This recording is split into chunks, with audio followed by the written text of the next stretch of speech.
Hello and welcome back to my channel for another Football Manager 2019 experiment video. And there's something, this is probably the second or third one that I've released, trying to do the 5 this week. Kind of a bit like last year I did the experiment week, but really this year I want to try and drop in a few more throughout the course of the game. It's just kind of coming up with different ideas, trying to do something a bit new, something a bit different. A lot of people do similar ones and they do them each year, and I enjoy watching them, so I'm thinking, why not get on the ground level and do them myself, see what happens, and have the interest and sort of spotting things myself within the episodes, but then bringing them to the channel as well. But it's just trying to think of something a little bit different and just put my own little unique twist on them, little unique spin on them, just coming up with some ideas maybe that other people haven't done. I mean, I'm saying they haven't done this one, and possibly some of the others have been done, so I do apologise for that in advance if that is the case, but I'm enjoying watching them and playing them nonetheless. So today we have got what if Southampton weren't a selling club. I'm just trying to get straight into the video today. This one's probably a fairly short one. So yeah, the idea for this one is basically I've gone into the editor and I've added all the old players that Southampton used to have that over the years they've sold. So the likes of I forgot his first name. Gareth Bale. I don't know where Christian Bale's coming from. I think I watched Batman, a little bit of Batman earlier, so he come to mind. Gareth Bale, Dejan Lovren, Virgil Van Dijk, Adam Lallana, we've got Nathaniel Klein, we've got Alderweireld, I can't remember his name, Thomas, is it? Alderweireld? Luke Shaw, we've got Oxlade-Chamberlain in there. I've removed his injury as well. Theo Walcott, Schneiderlin, Sadio Mane, we've got Callum Chambers in there, Jose Fonte and Wanyama, and I think that's about the lot of it. I was toying with putting Pochettino back in charge, but I decided why not give Leslie Hughes a chance to work with his team and see if he can finally win a Premier League title. I've given them all a contract to 2022, and we'll have a look at the team shortly, because there's two potential factors that sort of really could affect this save or affect how this comes out. Number one, as we're just doing the search there, is their squad size now, because I haven't removed any of the current players. As you can see here, captain and vice captain has remained, nothing's changed in that regard. So yeah, squad size could become a problem, but also some of their rivals in this division now have left. Obviously Lovren, Liverpool springs to mind. A lot of these players have come from Liverpool, so that is a possibility straight away. Yeah, so they're the main two things that have a factor. You know, some of these players could be sold before the season even starts, so that's another factor as well, of course. We'll have a look at the season preview. I don't think it's going to affect Southampton too much. It says they're 7th. I don't know if that's where they would have been anyway. I'm guessing not based on last season, but I haven't looked at this straight away. I didn't look at the season preview from the Arsenal save, so I don't. And even if I did, I probably wouldn't remember every team's position. But 7th seems maybe a bit high, so maybe it is taken a little bit into context what we've done with the team. So if we go and have a look at the players, so you can see here squad screen, sort by position. So where is Fraser Forster? I know in the Premier League they haven't been playing him. He's there still. Is he injured or something? Is he just falling out of favour? I really like Fraser Forster, so I'm a bit surprised at this one. I saw something when I was putting this save together that he wasn't there, but he clearly is. But he's in the under-23s bizarrely, and I know they've been playing Alex McCarthy primarily in the league, so I'm not sure what's going on at Southampton. But no goalkeepers added. We've got Jose Fonte, Toby Alderweireld. Knew it was a T name. Lovren, I've obviously forgotten to take his injury off. Didn't realise he had a 3-month injury at the start of the game. We've got Callum Chambers, Van Dijk, Nathaniel Klein, Luke Shaw. So a whole new back four primarily pretty much can play there. We've got Schneiderlin back there, Wanyama. I forgot to take his one off as well, 6 weeks and 3 months. So I mean, at least they won't be getting sold, I suppose. They'll be there for the long haul. We've got Lallana back in there, Bale, Oxlade-Chamberlain. We've got Walcott, Mane, and no striker position. So the goalkeeper and the strikers have remained pretty much untouched. I mean, I suppose Walcott can play there and Mane can play there, but everything in between has a new look on the team. So what we'll do, I've done another save. I've gone 1 year on. That's all we're going to do. I'm not going to push it sort of 3 or 4. There is scope if you want to see that. I've got obviously all the save files still, because I'm not going to delete them. I'm going to keep hold of them. So if you do want to see me, you know, we'll see how the first season goes. I haven't looked at it, so I don't actually know how it goes. But if you do want me to progress further, let me know. I haven't looked at it, so let's just load the game. So here we are 1 year on. So I did mention just before we cut off, if you do want me to carry on, I guess it depends. We see Stoke here making a Walcott deal. So yeah, it kind of depends on, I guess, how Southampton do. If they get in the top 4 Champions League, we can maybe look and see how they do next year.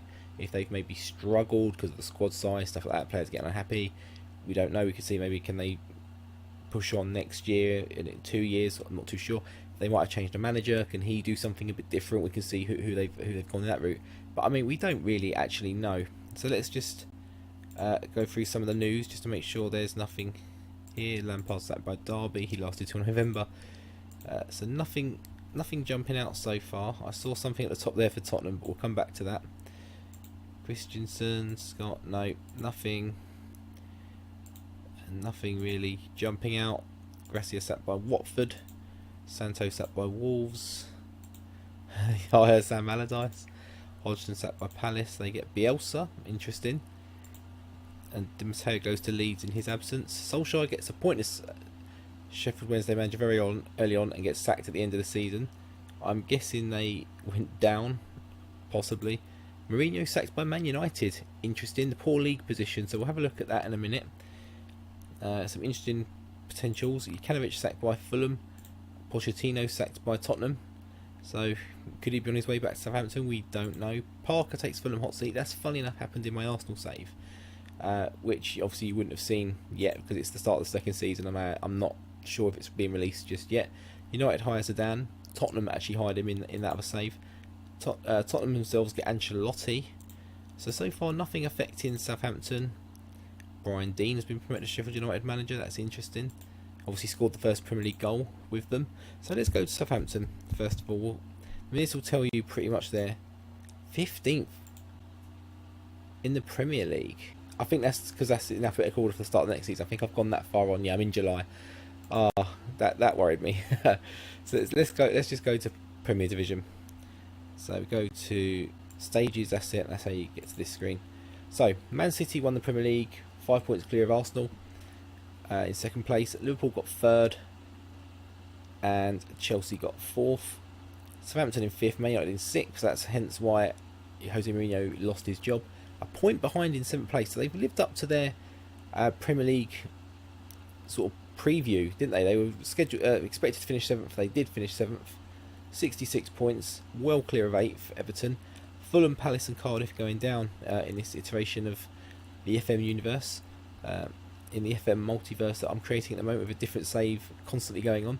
Yes, that's not too bad. They got 121, drew 3 away at West Ham, away at Brighton and home at Huddersfield, all 1-1. Lost 14, Tottenham, Man City, Leicester, Arsenal, Liverpool, City, Tottenham, Man United, Chelsea and Bournemouth. Bar 1 or 2, probably games you'd expect them to lose. Scored 65, let in 51 with a goal difference of 14. Miles better than anyone below them. I mean, they're only a couple above. Everyone else starts getting minus. You start getting into the minus figures. They have better than Man United above them, and then obviously everyone just starts jumping away the other end. So they're pretty middle of the ground in goal difference and goals, that sort of thing. A bit above middle of the ground in their league positions. That's a pretty good season for them, I would say. We'll go back and have a look at. Let's just go to their schedule and see if there's any sort of anything that sticks out, like runs of form or anything like that. So very good in pre-season. None of the new signings having an impact in the friendly so far. Gareth Bale gets a goal there. Gabbiadini grabbing a hat-trick. Charlie Austin getting 5. Jose Fonte, one of the returning guys. They're not having a massive impact in the friendlies, it must be said. Chamberlain getting one back there. And then the Premier League starts. So again, not many goals. So they've won their first 2 games. Then they lost to Liverpool, and they did unfortunately lose in the Carabao Cup second round on penalties to Leeds. Did anyone have any involvement in that? Mane scored, Cedric Ings long. Mane scored a penalty, but Leeds did enough to win on the tie. Then a good September, only losing to Arsenal, beating Wolves, Cardiff and Leicester. Very short October, only playing the 3 games. Probably an international break or 2 in there, I'm guessing, and possibly cup games, third round Carabao Cup perhaps. But they beat Newcastle, lost to West Ham and beat Fulham. November was fairly bit of a mixed bag for them really. It's a 1-1 draw against Huddersfield, which we saw in the draws. Only did 3 of them all season. Lost to Everton, beat Watford and lost 4-0 to Bournemouth. That's a very disappointing result there. Then a tough run, Chelsea, Man United lost them both. Beat Burnley, beat Palace, but then lost to another 2 tough matches, Tottenham and Man City, around Christmas and New Year. Into the new year, they started off with a draw against Brighton, South Coast rivals of course. Beat Borough in the third round of the FA Cup and drew 2-2 with Man City in the FA Cup fourth round. Lost to Liverpool in between, beating Wolves and beating Cardiff to have a fairly decent start to the new year, I guess. February, they would lose to Arsenal at home, beat Man City in the fourth round replay of the FA Cup. That's interesting. Losing to Leicester in the league before then losing to Brighton, South Coast rivals of course, as we mentioned, in the FA Cup fifth round. So no cup success either, it seems. But then a really good end to the run of the season. What's that? 1, 2, 3, 4, 5, 6, 7, 8, 9, 10. 10 games unbeaten, only dropping 2 points and all that against West Ham. Did they beat any of the big boys? No, they beat Chelsea, they beat Man United, but then 2 very tough games to end the season. Only 2 games in May, bizarrely. But Man City and Tottenham, they lose 3-1 and 3-0 respectively. So a good run-in sort of really cemented that 7th position. So they probably were middling until this run really kicked in and gave them a good chance. So let's have a look at transfers, what they did. We can actually have a little look what they're doing at the moment. So Gabbiadini's gone to Huddersfield now. So this is obviously the start of the second season. If we do a second season, we can go in and look at this a bit more in depth. Because the window is still open for another couple of weeks. Lamina, but none of the new guys have left here. They signed Nani, Nicola Jorgensen. He's a striker, I think, isn't he? I think I had him on my Ajax save on 16 or 15. I think I signed him. Two transfers going the other way. Ings and Origi going to Southampton from Liverpool. Not normally what you see, but Divock Origi on a free transfer, probably not done too much. No, he was on loan last year, and Danny Ings. Well, he was on loan, wasn't he, last year? So he made it permanent. He had a decent season. So to make that permanent for 18 million, probably a bit pricey, more than I would have paid. But yeah, it's not too bad. So they did still make some signings, despite the massive squad they had. They signed Rekic from Hertha Berlin for 17 million. Thomas having a party from Atletico Madrid for 12 million. I thought it'd be worth more than that. He's a good player. Andrea Conti from Milan. I think he's a young guy, isn't he? Oh, he's not that young. Wing back, did okay, had a good season. And Rui Diaz from Seattle. I don't know this guy. Another striker. I mean, that's possibly what they did need a little bit, was a bit of strength in the up front areas. We didn't obviously help them out in that regards. In terms of outs, Romeo left, Redmond left, Chambers left. So he was one of the ones we brought back. Shane Long left, Jack Stevens, Cedric right back, Stephen Davis. Jose Fonte did go in the January to Feyenoord.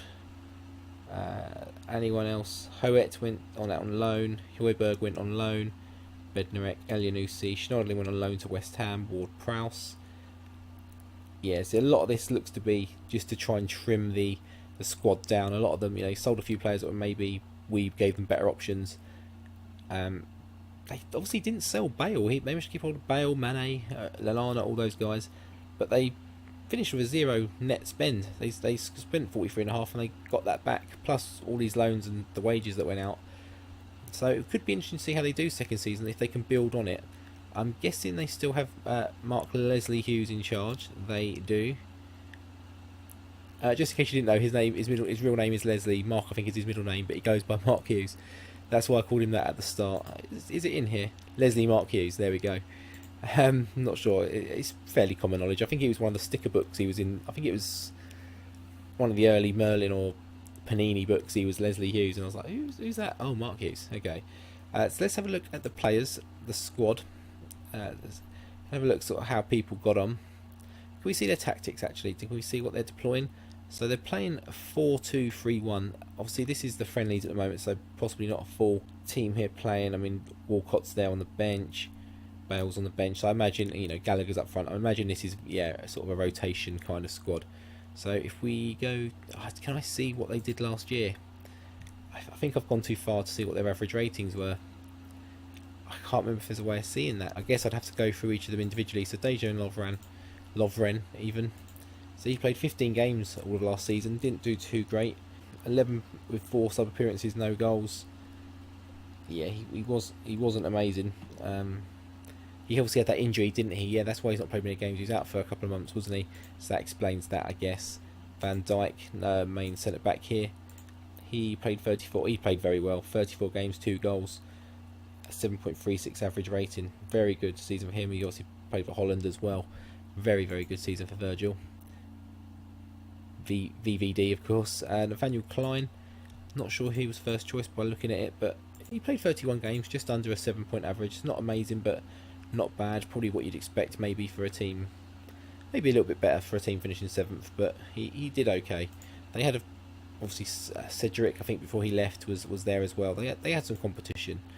Alderweireld, again, not as good as you'd expect. He's a very good defender, but he possibly didn't perform as well as you'd expect. But 6.97, not to be sniffed at, I guess. It's just under average, so yeah, not too bad. I mean, they're not a team that you'd expect to be keeping a massive amount of clean sheets, I guess. But even with the players we put in, I don't know why I'm looking at Bertrand. He was already there. Luke Shaw is obviously his rival. He played 14 games, probably picked up quite a few injuries during the season, I'd imagine.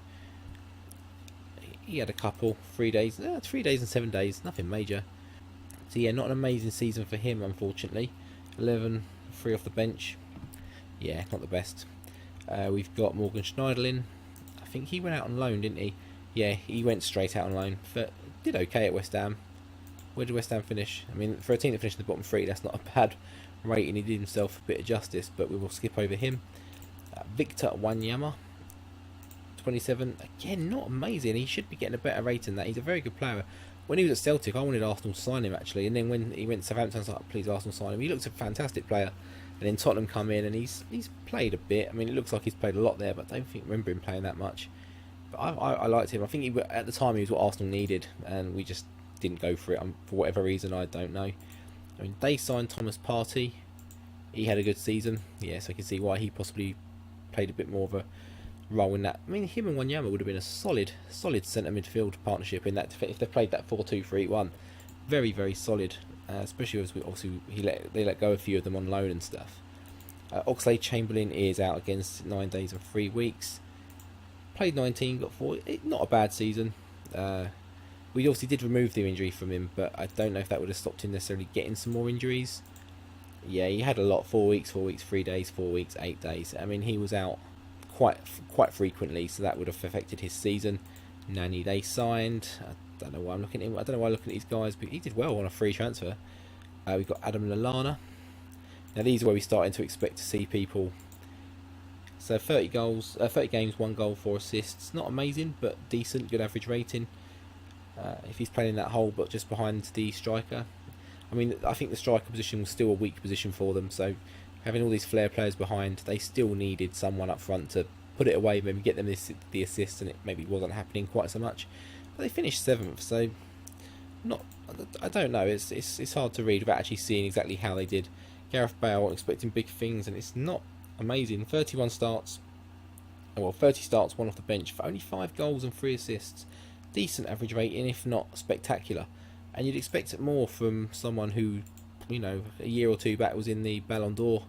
He's worth 76 million. I mean, if they manage to sell him, they're at least rolling in the dough. Getting some green coming in into the team. Sadio Mane, he came in. Probably the best one we've seen so far. 38 games, 9 goals, 10 assists, 7.43 average, 9 man of the matches. Really good season. I'd be surprised if, unless we see better or one of the regulars did better, he's got to be player of the season. He did absolutely fantastic. Great season there. For someone I assume started probably on the right or the left. Probably on the right. We got Rui Diaz, yeah, Jorgensen. I mean, Jorgensen's decent, but I mean, did he play last season? No, he's only just signed now, so he'll be a good addition for now. But he wasn't there last season. Danny Ings obviously was there. He signed from Liverpool. Yeah, we saw him. He did okay. And Charlie Austin, I mean, scored some goals, but and Rui Diaz, I mean, did he get them the goals? Not really. So the goals outlet, the upfront outlet, seemed to be the problem for them. So I think, yeah, overall not a bad season. Bit disappointing in the Carabao Cup. Did okay getting past Man City in the FA Cup, but then, you know, losing to Brighton, I think it was, top of my head, wasn't fantastic. They maybe could have gone a bit further in the cups, but that run in 10 games at the end, where they just didn't lose until they played Man City and Tottenham, I think it was, right at the end. they were in fantastic form, and if they can carry that into the second season with the additions they brought in, and if they can maybe cash in on some of the players that we've given them back, and there's scope there, maybe for slightly better manager as well. No disrespect to Mark Hughes, you know, he's never managed Arsenal, thank God, in my personal opinion. But he used to be a really good manager at Blackburn. I remember that. He's just, since he went to Man City, I think he's just lost a bit of his mojo. A few dodgy spells at that foot. He does well for a little bit, and then it just seems to fade away. So it'd be interesting to see if they maybe keep hold of him or bring someone in reflecting the level of player they now have. I mean, it'd be interesting to see, do they still have... Van Dijk is now vice captain, Bertrand is still the captain. It's not showing... Is it a young player and valuable player? I don't know if that's the skin I'm using at the moment that has possibly removed that or something. Not too sure. But their reputation's 3.5 star. Finances are okay, but all it takes is them to sell, like I say, one of the two of those players, and then that's straight back to being good again. Very healthy. But yeah, I'm going to wrap up the episode here. If you've enjoyed the episode, please do drop a like. If you're new to my channel, finding these experiments, please do drop a sub on it. I've got some more experiments planned throughout the year, and certainly more this week. And I've obviously got the Arsenal save that I'm sort of just finished. It was my beta save, I've just finished it, but it's there to go back for. It's only about 13 episodes, so not much to catch up on. I may continue it through as a bit part series, but my main series will be coming out soon. A trailer, if it hasn't dropped already. I have created it. If it hasn't dropped already, depends when I'm going to squeeze it in. Then that'll be out soon, and then the save will be starting. Just got a few tweaks to do with the database, either with the guy who made it for me. I'll be shouting him out in the actual videos. Or if I just add the things in I need myself, I'm not too sure yet. But it's a work in progress. But if you've enjoyed, like I say, if you enjoyed it, drop a like, drop a sub, all that good stuff. Any comments, amazing. Always respond. But until next time for the next experiment or the next Let's Play we do, I'll see you next time. Take care.